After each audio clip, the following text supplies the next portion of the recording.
जय जिनेन्द्र।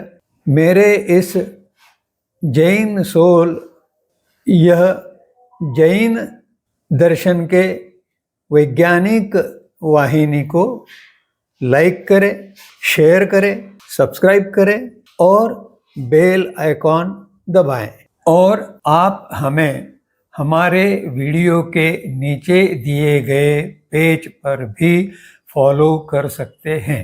जय जिनेन्द्र। कथानक आज का विषय है। एक नई कथा प्रस्तुत करने जा रहा हूं। उसमें सामान्यतः बहू जिस प्रकार का साहस नहीं कर पाती, उस प्रकार का साहस इस कथा में बहू ने किया है, जो पूरे परिवार के लिए और विशेषता परिवार के मुखिया के लिए विचारधारा के परिवर्तन में बहुत महत्वपूर्ण था। आइए उस कथानक को समझते हैं। एक परिवार में उनके लड़के का विवाह होने के पश्चात जो बहू घर में आई वह बहुत विनीत थी। साथ में वह विचक्षण भी थी, उसकी बुद्धि बहुत तेज थी और वह धर्म का मर्म भी जानती थी। सामान्यतः इस प्रकार के गुण बहुत क्वचित एक साथ, परंतु इस लड़की ने अपने प्रथम दृष्टि में ही जो घर के मुखिया थे उनका दोष भांप लिया और उसने मन ही मन निर्णय किया कि वह अपने ससुर के इस अवांछित स्वभाव के लक्षण को दूर करके रहेगी। उसने काफी सोच विचार किया, परिवार का अवलोकन किया और उसने देखा कि उसके ससुर जी दान बहुत करते हैं और उसके संबंध में बहुत बातें भी करते रहते हैं।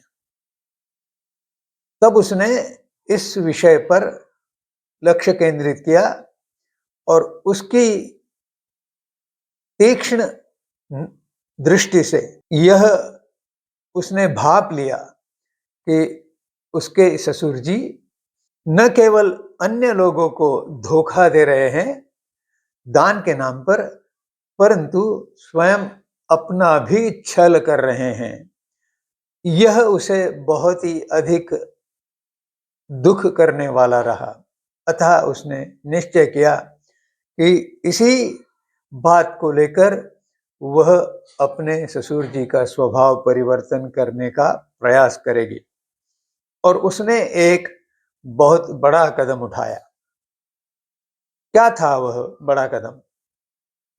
बात ऐसी थी कि घर में ही एक कोने में ऐसा आटा रखा हुआ रहता था जो अन्नदान के लिए उपयोग में लाया जाता था और उसे खाकर जो गरीब असहाय लोग थे वे अपना पेट किसी तरह भर लेते थे।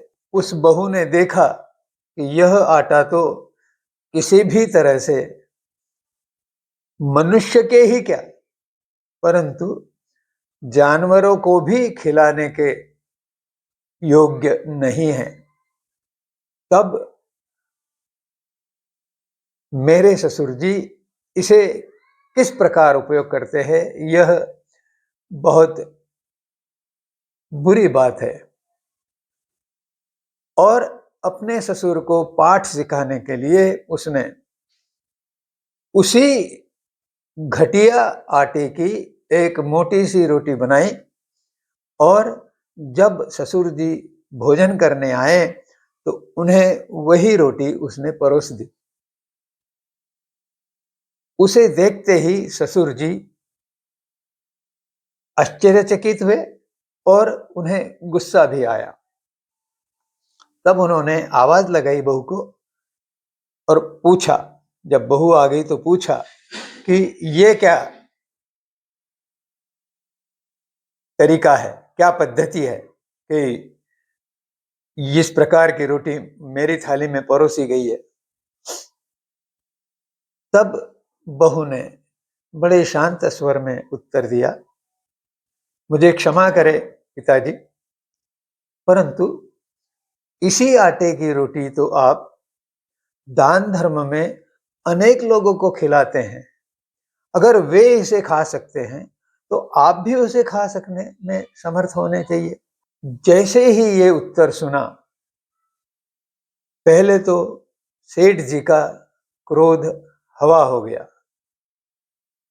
फिर अनिश्चित अवस्था में वे सोचने लगे कि अब मुझे क्या करना चाहिए, और उन्होंने सोचना प्रारंभ किया, वास्तविकता में बहू तो सच बता रही है। ये घुन लगा हुआ आटा जो है, इसकी रोटियां मैं भीख मंगों को खिलाता हूं और वो कैसे खा लेते हैं, और खा लेने के बाद ये मुझे कुछ कहते भी नहीं है। तो मुझे लगता है कि ये ठीक है रोटी उनके लिए। परंतु अगर बहू ने ये कहा है तो इसके पीछे कुछ धार्मिक आध्यात्मिक बात भी होगी। तो उन्होंने फिर गहराई से सोचा और फिर उन्हें लगा कि दान धर्म तो परलोक सुधारने के लिए किया जाता है, और अगर परलोक में मैं जाऊंगा तो मुझे वहां पर जैसा मैंने दान दिया है वैसा ही उसका फल मिलेगा, तो मुझे वहां वैसी ही रोटी खानी पड़ेगी। और शायद मेरी बहू ने यह सोचा कि यह इस प्रकार की रोटी खाने की यही आदत डाल ले तो कदाचित स्वर्ग में मुझे कठिनाई नहीं होगी। इस विचार को दृढ़ करके उन्होंने बहू को कहा, बहू, तुमने मेरी आंखें खोल दी है। आज ही इस धुन लगे आटे को और दुकान में रहे धुन लगी ज्वार को हटा देता हूं, और आज से ही सही प्रकार से दान करने का उत्तरदायित्व लेता हूं, नियम लेता हूं। बहू को बड़ी प्रसन्नता हुई कि एक ही प्रयोग में सेठ जी ने अपना हृदय परिवर्तन कर लिया।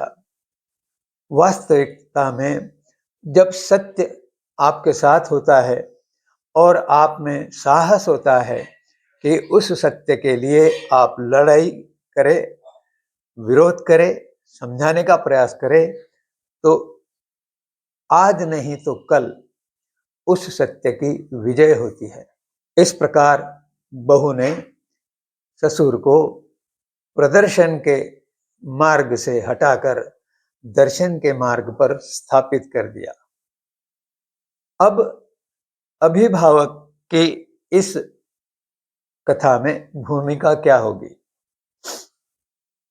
कुछ नए शब्द इसमें स्वतः अभिभावक कथानक कहते हुए डाल सकते हैं, जैसे विवेक। अब अगर कोई मनुष्य अपने विवेक का उपयोग नहीं करे तो फिर उसकी मनुष्यता में और पशु की पशुता में भिन्नता क्या रहेगी? इस विवेक को जागृत करने के लिए जो कुछ भी करना होगा वह हमें करना चाहिए। यह अभिभावक को अपने परिवार में सभी सदस्यों को बताना चाहिए। विवेक क्या होता है यह भी समझाने का प्रयास करना चाहिए, उसकी व्याख्या करनी चाहिए, और उस व्याख्या करने के पश्चात फिर यह पाठ समझ में और अधिक अच्छे पद्धति से आएगा। समानता हर एक जीव में समानता है, यह बताना चाहिए, क्योंकि हम जो अन्य लोगों से व्यवहार चाहते हैं, वही तो हमें अपने को स्वयं उनकी ओर करना चाहिए। दान का दिखावा नहीं होना चाहिए।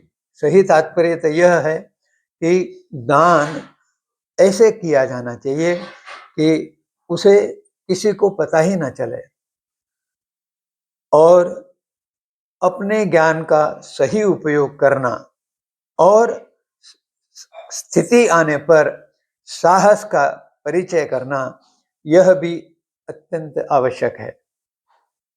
कथानक को यहीं समाप्त करते हुए आपसे नम्र निवेदन है कि अपने मस्तिष्क में उठी जिज्ञासा को समाधान के लिए कमेंट सेक्शन द्वारा मुझे भेजिए और संतोषजनक समाधान पाएं।